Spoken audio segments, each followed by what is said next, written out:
por el privilegio inmenso. Orlandito, muy buenas noches, el Señor te bendiga. Gracias, querido Rick. Darte inmensas gracias, divino Dios, por el privilegio que nos otorgas de, habiendo terminado el día malo, estar firmes delante de ti.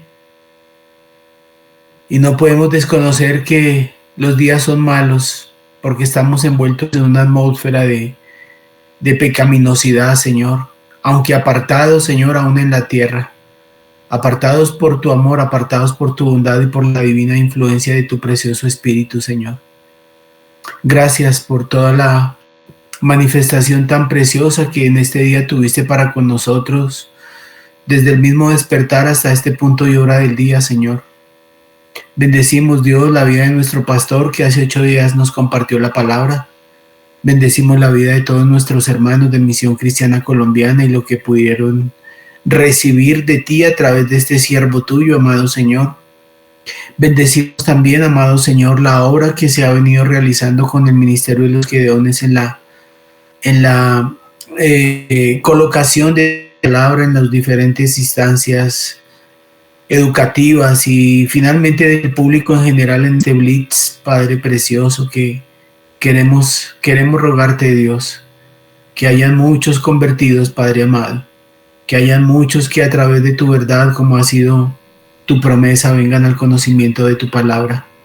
Oramos, Dios, cielos abiertos para nuestra Bogotá, así como nos has enseñado, Señor, que en donde abunda el pecado sobreabunda tu gracia, que tu gracia sea manifestada en aquellos que están hoy con un Nuevo Testamento en su mano y puedan colocarlo por obra en su corazón, mi Dios. En el nombre de tu Hijo Jesucristo. Gracias por la familia Varela, por mi madre, por mi hermana, por Marlencita. Gracias por todos los que están por llegar, los que quizás no se puedan conectar. Te entregamos, Señor, sus vidas en sus manos y permítenos estudiar en esta noche tu bendita palabra. En el nombre de Cristo Jesús. Amén. Amén. Y amén. Eclesiastés capítulo número 8. Retomando nuestro bello libro, quiero iniciar como a manera de introducción acerca de una leyenda muy bonita que puede ilustrar justamente el tema que nos ocupa en esta noche. Es el sueño de un rey. Y el rey tuvo un sueño y él mandó traer un intérprete de ese sueño, y este hombre le interpreta el sueño y le dice: Señor, es un sueño terrible, es desgarrador y horrible. Todos los miembros de su familia van a morir, uno detrás del otro. Primero morirán sus hijos, luego sus padres, después su esposa y por último usted también morirá. Oiga ese sueño tan horrible y tan terrible. Por último usted también morirá. El rey quedó tan molesto por la interpretación que le dio a este hombre, que lo mandó a la horca de manera inmediata. Hizo traer a otro intérprete, pero este pregunta con anterioridad a uno de sus siervos qué fue lo que pasó al anterior intérprete que paró en la horca, y el siervo le contesta que al rey no le gustó la interpretación que le dio. Entonces este hombre delante del rey le interpreta el sueño y le dice: oh rey, es usted un hombre muy dichoso, muy bendecido, algo grandioso lo que sucederá con usted. Va a disfrutar de una vida muy larga, más que el resto de toda su familia. Primero van a morir sus hijos, pero usted seguirá vivo.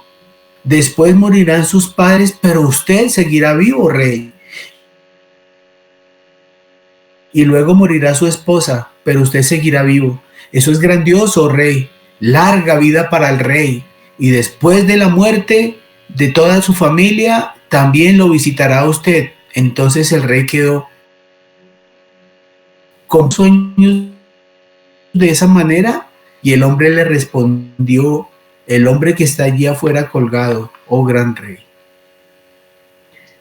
Qué tremenda historia, y es lo importante de la historia, la que no las cosas que se dicen ahí, sino cómo los dicen, ¿no? La lección nos enseña en esta historia que no siempre resulta fácil interactuar con los que están en autoridad.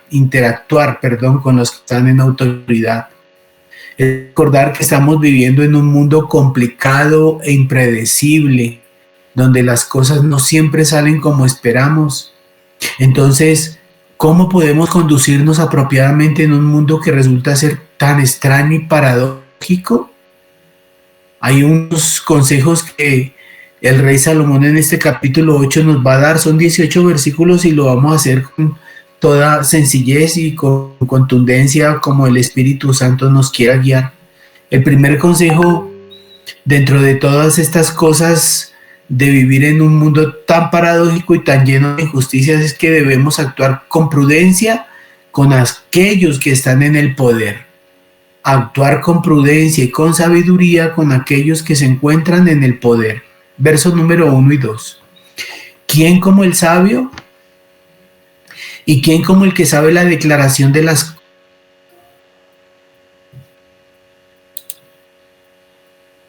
Hola Ivancito, buenas noches, estoy en Eclesiastés 8. ¿Quién como el sabio y quién como el que sabe la declaración de las cosas? La sabiduría del hombre ilumina su rostro y la tosquedad de su semblante se mudará. Te aconsejo que guardes el mandamiento del rey y la palabra del juramento de Dios. Exalta este pasaje lo valioso de la sabiduría, pero no la que viene del mundo, la que el mundo da, sino la que viene de Dios. Esa sabiduría que dice la palabra que es el principio de la sabiduría es el temor de Dios, como empieza el libro de Proverbios capítulo 1, verso 7. Ese temor habla de asombro, de reverencia y respeto hacia Dios. Aquel que vive en el temor de Dios reconoce que Dios es perfectamente santo, perfectamente justo y digno de ser reverenciado, adorado, servido, amado. Él es un Dios que no toma el pecado a la ligera. El hombre sabio es aquel que vive conscientemente en la presencia de ese Dios que se revela en la Biblia. El hombre sabio se aplica el poder de la sabiduría y es por ello que el mismo rostro es transformado. Ese tipo de temor trae gozo al corazón. El temor de Dios produce gozo en el corazón. Cuando el corazón está contento, hermosea el rostro, dice la palabra de Dios. Martica, bienvenida. Dios te bendiga. Te vimos montada en camello. Bendito Dios. Una gran bendición tenerte otra vez entre nosotros, Martica. Como no puedo conducir, me tocó comprarme un camello. Bueno, aquí hay otros que están buscando camello. Bueno, vamos a ver si me sirven. Estoy en el capítulo 8 de Eclesiastés, Martica, le invito para que entres ahí y dejamos un buen tiempo para que nos cuentes al final cómo fue tu bello paseo por aquellos lugares. Bueno. Salomón entonces pretende conducirnos con sabiduría en las diferentes circunstancias de la vida, incluyendo el trato con aquellos que están en autoridad. Es una recomendación teológica porque delante del gobierno civil somos responsables ante Dios de obedecer al gobierno, aún sin ser una nación teocrática. Oiga bien lo que el rey Salomón nos está dando como un consejo, y es teológico más que simplemente cultural. A pesar de que no somos una nación teocrática, los principios de la palabra se aplican para cada gobierno. De hecho, toda la constitución política que se encuentra justamente desarrollándose dentro del ámbito social, por Dios fue establecida en su bendito, precioso y completo decálogo. Entonces, dice el Señor que para nosotros es importante obedecer el gobierno civil, porque de esa manera es que nosotros vamos a estar también observando un gran testimonio para aquellos que se encuentran en esa eminencia y aquellos que no tienen a Cristo en su corazón, que verán que nuestra obediencia definitivamente trae condiciones muy especiales de vida. La obediencia a las autoridades civiles es el final de cuentas un problema netamente teológico. Mire lo que dice Romanos en el capítulo número 13.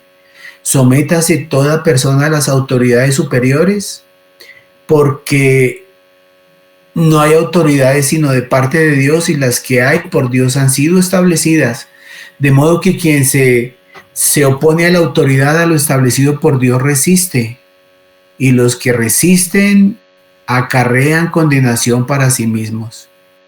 Mire que quien está escribiendo esto es Pablo, y lo está escribiendo en tiempos de una alta inmoralidad del gobierno que es el Imperio Romano. Obviamente, cuando surge un conflicto entre las autoridades del gobierno y la autoridad de Dios, nos es necesario obedecer a Dios antes que a los hombres. Eso dice Hechos 5:29, y eso es muy claro. Y así en cada relación, padres con sus hijos, esposas con sus maridos, trabajadores con sus patrones. El verso 3 dice: no te apresures a irte de su presencia, ni en cosa mala persistas, porque Él hará todo lo que quiere. Es aquí en donde necesitamos la sabiduría de Dios para saber cómo actuar, y sobre todo cuando estamos delante de aquellos que tienen nivel de autoridad. Un individuo que se retiraba de la presencia del rey, mostrando desacuerdo con lo que dijo, muy probablemente estaba sellando su sentencia de muerte. Aquí Salomón nos dice: Elvita, muy buenas noches, estoy en Eclesiastés capítulo 8, versículo 3. Dice entonces aquí el rey Salomón que puede llegar algún momento en que debamos desobedecer la autoridad del gobierno, cuando sus determinaciones van en contra de lo establecido por Dios. Tanto Pablo como Pedro escribieron acerca de la autoridad que le debemos al rey, pero ambos murieron, el uno crucificado y el otro decapitado, por no obedecer al rey. Es claro que cuando las cosas de los hombres que están como autoridad se oponen claramente a la palabra de Dios, es mejor obedecer a Dios antes que a los hombres, no importando aún el sacrificio de la vida. Esto, traído a la actualidad de nuestros días, nos debería llevar a reflexionar acerca de la imposición de los gobiernos sobre la ideología de género, el matrimonio entre parejas del mismo sexo, cambio de sexo, etcétera, etcétera, etcétera. Todos estamos viviendo este continuo trasegar del globalismo y todas las situaciones que el mundo, apartado de Dios y gobernarse sin Dios, estamos realmente observando cómo se impone. Yo pregunto, ¿qué pasaría si el gobierno pidiera abiertamente que se prohíba a las iglesias predicar acerca de todos estos temas? Ya está sucediendo, el pastor se va para la cárcel, la iglesia se cierra y muchos quedan comprometidos.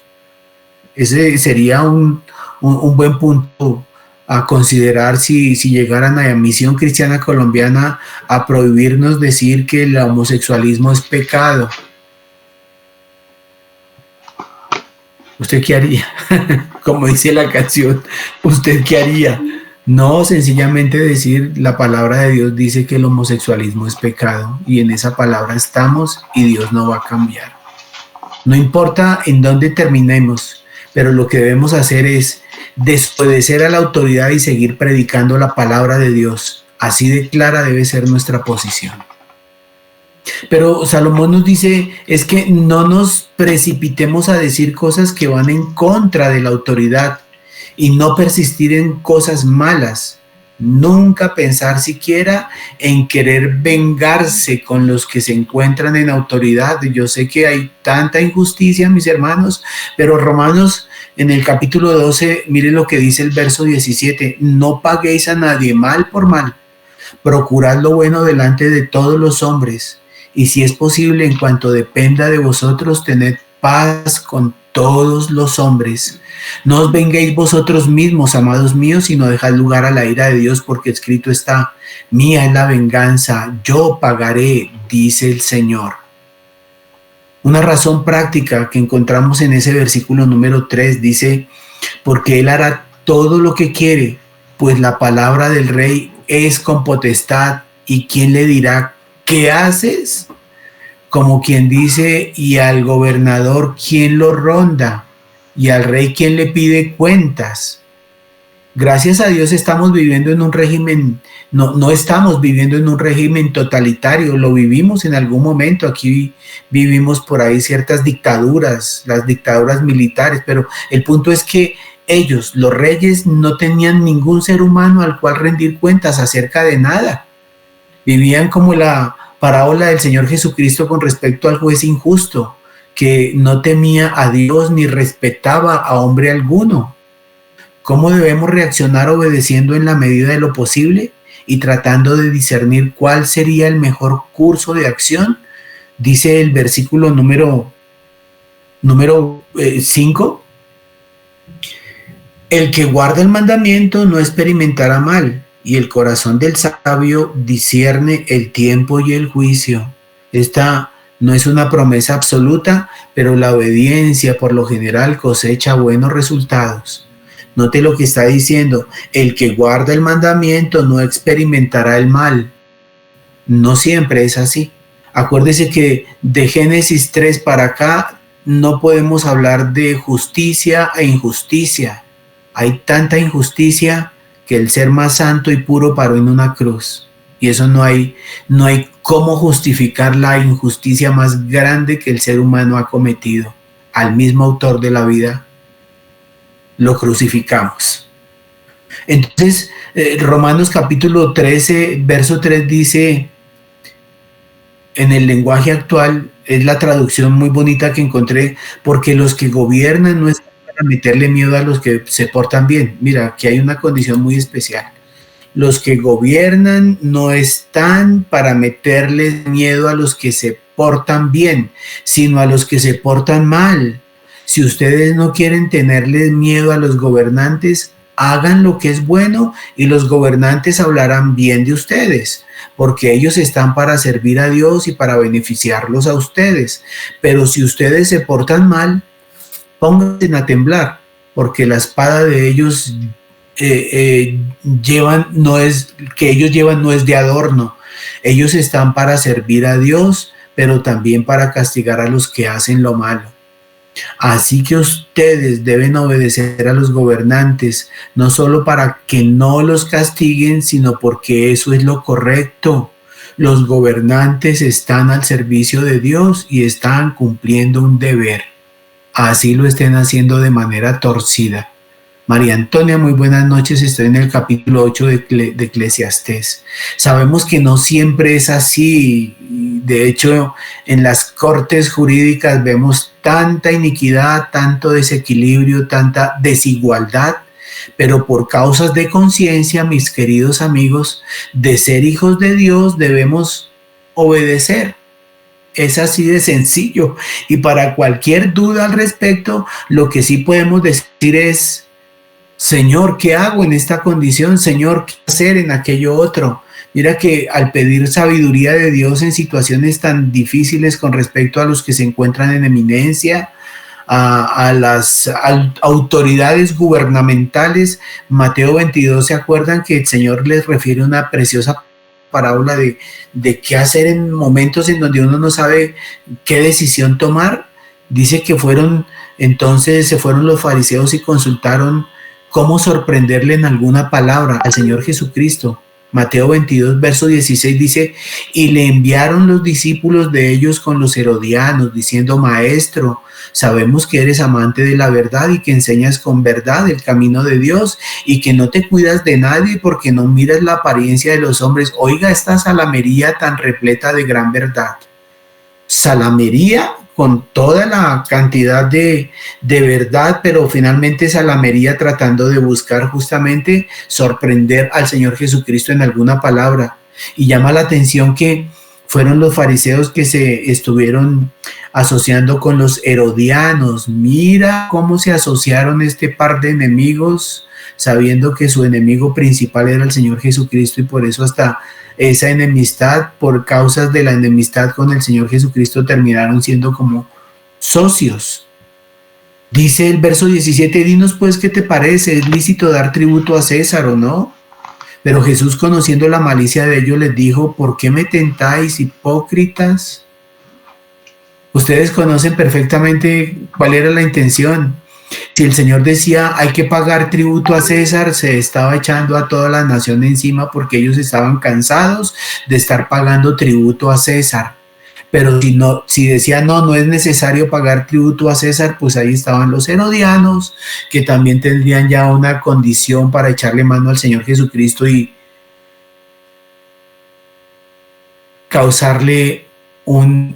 acusarlo como un delito de sedición, de estar promoviendo el no pago de los impuestos, de tal manera que era una pregunta bien importante, bien difícil, pero Jesús, conociendo la malicia de ellos, les dijo: ¿por qué me tentáis, hipócritas?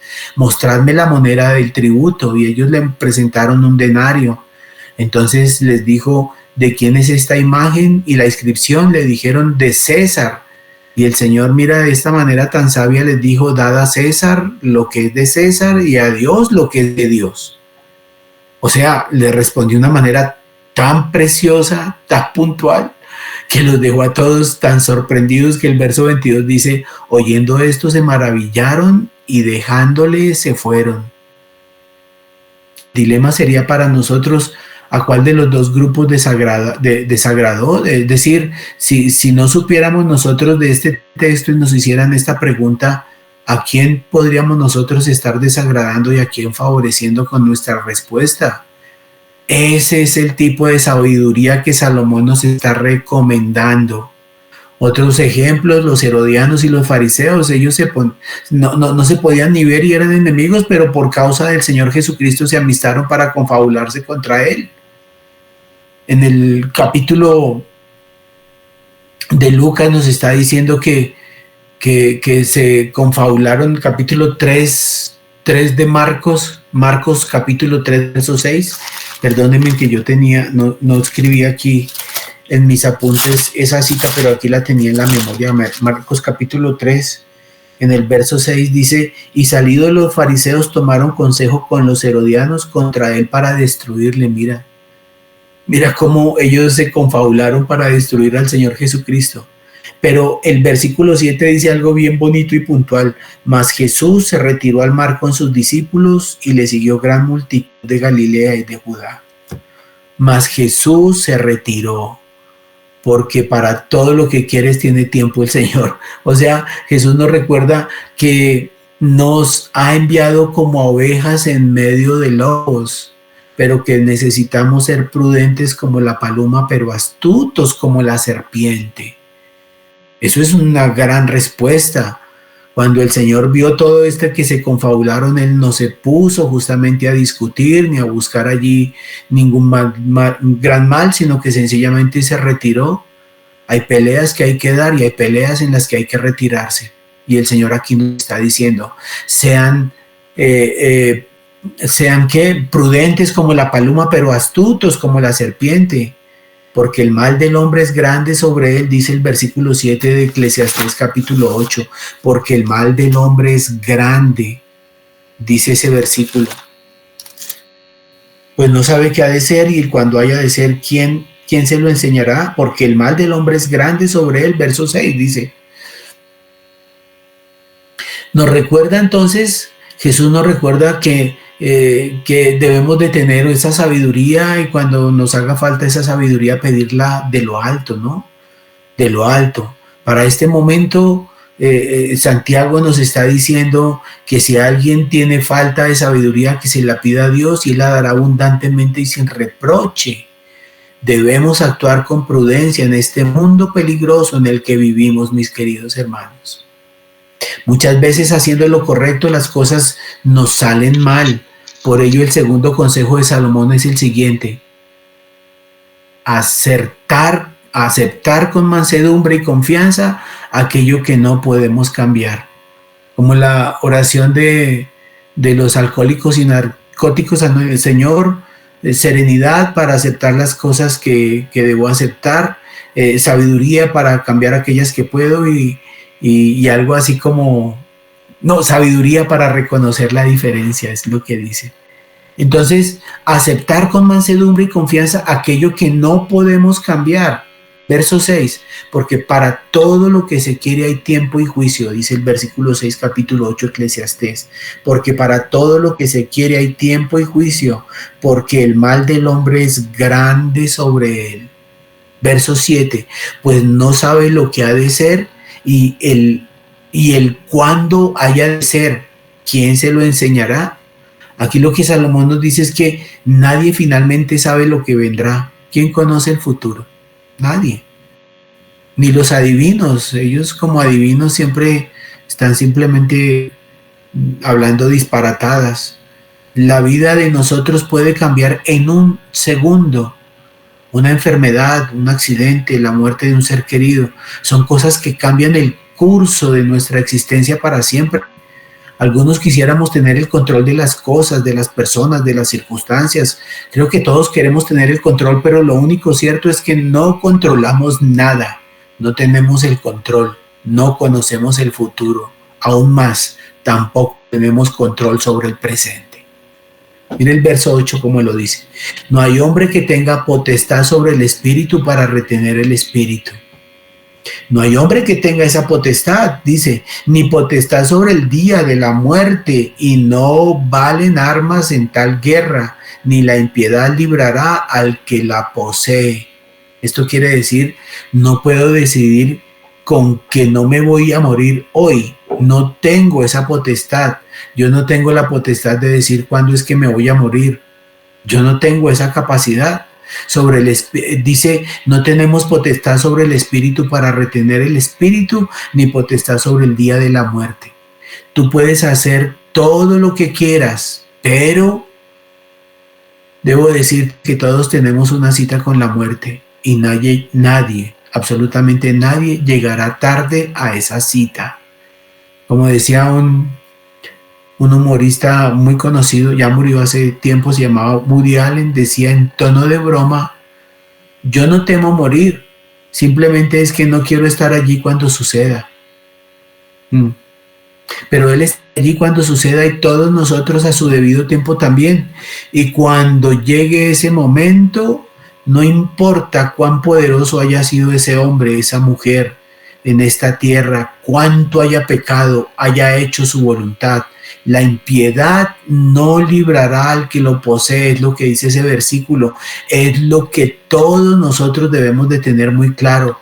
Todos, sin excepción, compareceremos ante el tribunal de Cristo para dar cuenta de nuestra vida, Es con esa conciencia, hermanos, que los cristianos podemos descansar tranquilos a pesar de las injusticias que se cometen en este mundo.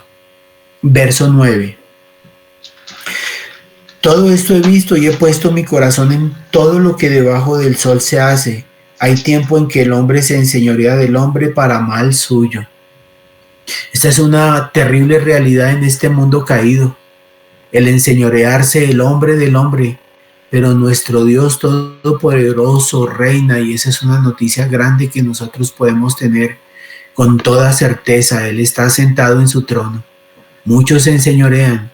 Dice la palabra del Señor que cuando gobierna el impío, el pueblo se aflige, pero cuando gobierna el justo, el pueblo se alegra. De tal manera que esto ha sido siempre y de continuo, ¿no? No lo desconocemos. Los poderosos quieren más poder, sed de poder, pero por encima de todos los reyes de la tierra, algún día encontraremos al Rey de Reyes y Señor de Señores gobernando aún sobre el gobierno de todos aquellos, y el juicio, el derecho funcionarán como debe ser. Algún día lo veremos. Pero ¿qué debemos hacer mientras tanto, mientras eso acontece? Es el punto número 3. Debemos aprender a disfrutar de la vida que Dios nos da. Oiga bien, esto es algo que Salomón siempre en medio de aparente depresión nos da como un salvavidas.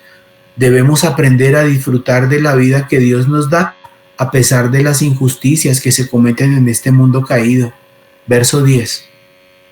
Asimismo, he visto a los inicuos sepultados con honra, mas los que frecuentaban el lugar santo fueron luego puestos en olvido en la ciudad donde habían actuado con rectitud. Esto también es vanidad. Este es un ejemplo claro de toda injusticia. Se muere un individuo reconocido por su maldad, pero es enterrado con honra como si fuera un dechado de virtudes. ¿Se acuerdan de Pablo Escobar? Cómo aún le hacen toda una serie de palestra de admiración con este hombre tan terrorífico y que tanto daño le hizo a la humanidad, a nuestra Colombia, tanta cantidad de sangre, de muerte y de gente inocente que cayó presa justamente de este hombre y le están, cuando él murió, cuánta cantidad de gente haciendo procesión para enterrarlo y todo esta desproporción. Víctor Corleone, ustedes vieron Al Capone. Víctor Corleone, cuando muere, el padrino, semejante funeral tan impresionante, eran carrozas y carrozas y toda esa cantidad de coronas despidiéndolo. Eso me acuerda de un comentario que decía el niño viendo esto. Le dice a la mamá ante el espectáculo que ofrece semejante despliegue, le dice: mamita, parece que nos equivocamos de entierro. En semejante despliegue, el niño conocía como por ejemplo a mi querido Al Capone, que eran malos y perversos. Salomón dice esto es vanidad. ¿Por qué? El verso 11 dice: por cuanto no se ejecuta luego sentencia sobre la mala obra, el corazón de los hijos de los hombres está en ellos dispuesto para hacer el mal. Qué versículo, ¿no? Es un versículo muy precioso y muy preciso. Cuando se deja la falta sin castigo, definitivamente se está abonando el terreno para que el pecado siga su curso. Parece que Salomón se refiere a lo que sucede en muchos tribunales humanos. Este verso 11 es importante. Los malos no reciben el castigo que merecen. Cuando la justicia se puede comprar y los malos no reciben el castigo que se merecen, eso trae como consecuencia que se haga más mal. No sé cuántos de ustedes están a favor de la pena capital. A lo largo de muchos años se ha venido cuestionando sobre el asunto. De hecho, hay algunos apartes en la Biblia que hablan de la pena capital. Eso de morir apedreado en la plaza pública tiene una connotación justamente de ese tipo. Sí, la Biblia lo determina en algunos casos. Algunos dirían: pero qué falta de amor. No es falta de amor, sino que es amor a la ciudadanía, para protegerla de malhechores que están realmente yéndose en contra del inocente y en contra de los buenos principios. Cuando los tribunales no hacen lo que tienen que hacer, están incentivando la maldad. Es lo que está diciendo aquí este versículo. Las leyes son como las telarañas, atrapan a las moscas y dejan escapar a los halcones. Qué buena frase. En los tribunales humanos se cometen muchas injusticias. Sobre este versículo hay otras personas que enseñan que se refiere a los tribunales humanos no propiamente, sino a Dios mismo. ¿Cómo es que Dios no castiga de inmediato la maldad de los hombres? Estos presuponen erróneamente que no recibirán el castigo que se merecen y siguen haciendo lo malo. Algunos se preguntan por qué Dios permite que los malos se salgan con la suya y no los envía al infierno de una vez por todas. ¿Alguna vez pensamos así? Yo creo que de una u otra manera hemos pensado o hemos hecho un comentario de ese tipo. Déjame decirte que si alguna vez pensamos así, es mejor volverlo a pensar lo que estamos diciendo, porque si Dios hiciera eso, todos aquí estaríamos muy mal parados delante de Dios. Pero damos gracias a Dios que Él soportó por algún tiempo nuestras maldades antes de venir a Cristo en arrepentimiento y fe. De lo contrario, no habría esperanza para nadie. Queremos que se haga justicia, pero con el otro, ¿no? Eso es como nuestra condición.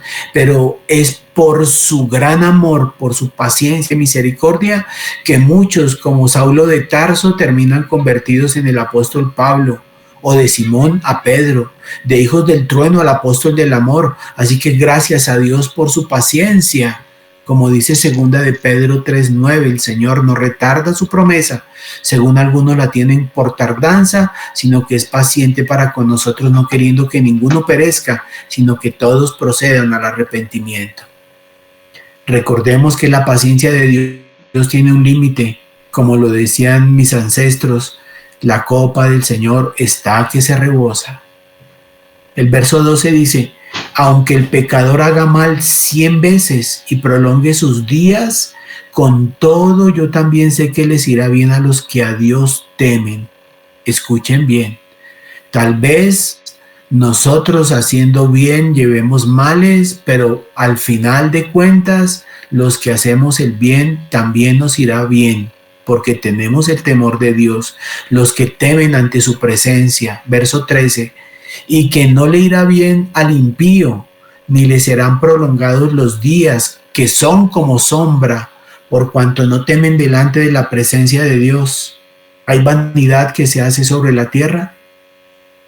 Que hay justos a quienes sucede como si hicieran obras de impío, y hay impíos a quienes acontece como si hicieran obras de justos. Digo que esto también es vanidad. Las cosas en este mundo no resultan como nosotros quisiéramos, hermanos. Pero eso no significa que el impío se saldrá con la suya. Así viva una vida más larga que la de muchos creyentes, nada quedará impune delante del tribunal de Dios.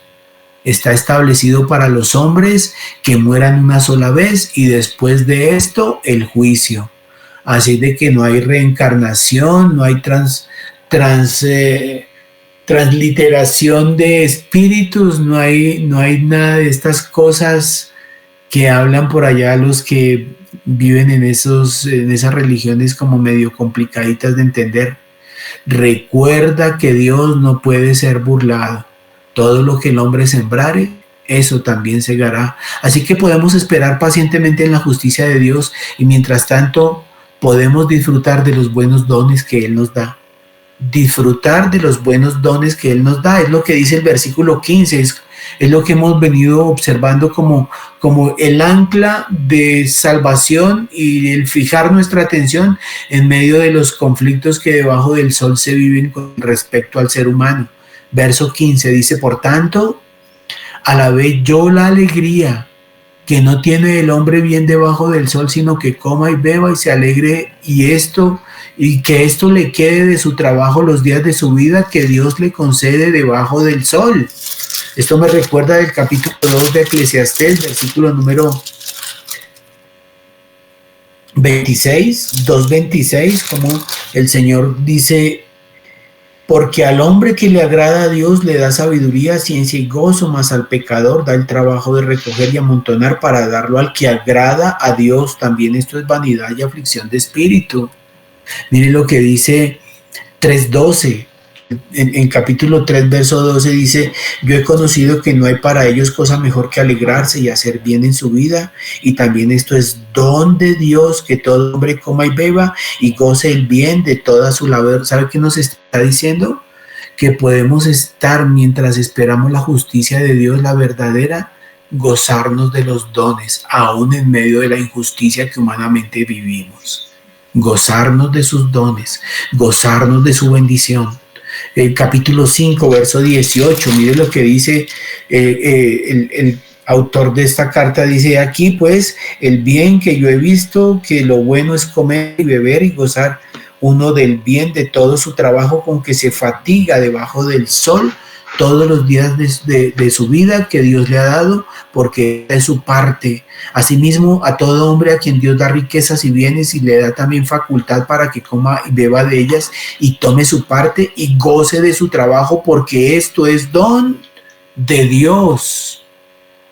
De tal manera que, mis hermanos, lo mejor que podemos hacer es dejar en las manos de Dios el gobierno de este mundo. Hay tanta cantidad de información por las redes sociales, muchas tan distorsionadas, muchas tan maquilladas, muchas tan pervertidas, que lo único que podemos hacer es disfruta del poco, de lo mucho que Dios nos ha dado, y es mucho porque realmente lo que tenemos, todo nos lo ha dado Dios. Mientras tanto que disfrutemos de todo eso, en la abundancia, para que podamos llegar al punto número 4, que debemos aceptar el hecho de que aún las personas más sabias de este mundo no pueden entender del todo los caminos de Dios. ¿Hay alguien que pueda decir, yo conozco perfectamente a Dios? De Dios conocemos lo que Él nos ha revelado en su palabra, pero Dios es infinitamente mucho más que su palabra. Él es el absoluto, el que lo encierra absolutamente todo y lo abarca todo. Dice el versículo número 16, yo pues dediqué mi corazón a conocer sabiduría y a ver la faena que se hace sobre la tierra, porque hay quien ni de noche ni de día ve sueño en sus ojos. Y he visto todas las obras de Dios, que el hombre no puede alcanzar la obra que debajo del sol se hace. Por mucho que trabaje el hombre buscándola, no la hallará. Aunque diga el sabio que la conoce, no por eso podrá alcanzarla. Mientras más rápido, mis hermanos, aceptemos este hecho, mejor será para nuestra salud mental y espiritual. ¿Se acuerda lo que dice Romanos 11:33? Romanos 11:33 dice algo precioso que nos ayuda a descansar confiadamente en ese precioso Dios que en esta noche nos habla. Dice el Señor, oh profundidad de las riquezas de la sabiduría y de la ciencia de Dios, cuán insondables son sus juicios e inescrutables sus caminos. Porque ¿quién entendió la mente del Señor, o quién fue su consejero, o quién le dio a él primero para que le fuese recompensado? Porque de Él y por Él y para Él son todas las cosas. Él sea la gloria por los siglos de los siglos de los siglos, precioso Dios. ¿Quién puede entender los caminos de Dios? ¿Quién puede entender la mente de Dios? Lo que sí sabemos de Dios, mi precioso hermano, y esto sí es muy claro y precioso, queremos conocer cosas de Dios que no conocemos, pero no ponemos en práctica y nos afirmamos en las cosas que Dios nos da a conocer de Él. Por ejemplo, que Él es santo, que Él es sabio y que Él es justo, porque eso lo dejó muy bien y claramente demostrado en la cruz del Calvario. Primera de Pedro 3:18 dice algo contundente. Primera de Pedro 3:18 dice el Señor en su palabra, también Cristo padeció una sola vez por los pecados, el justo por los injustos, para llevarnos a Dios. Oiga, para llevarnos a Dios, siendo a la verdad muerto en la carne, pero vivificado en espíritu. Eso lo tenemos claro y como una garantía.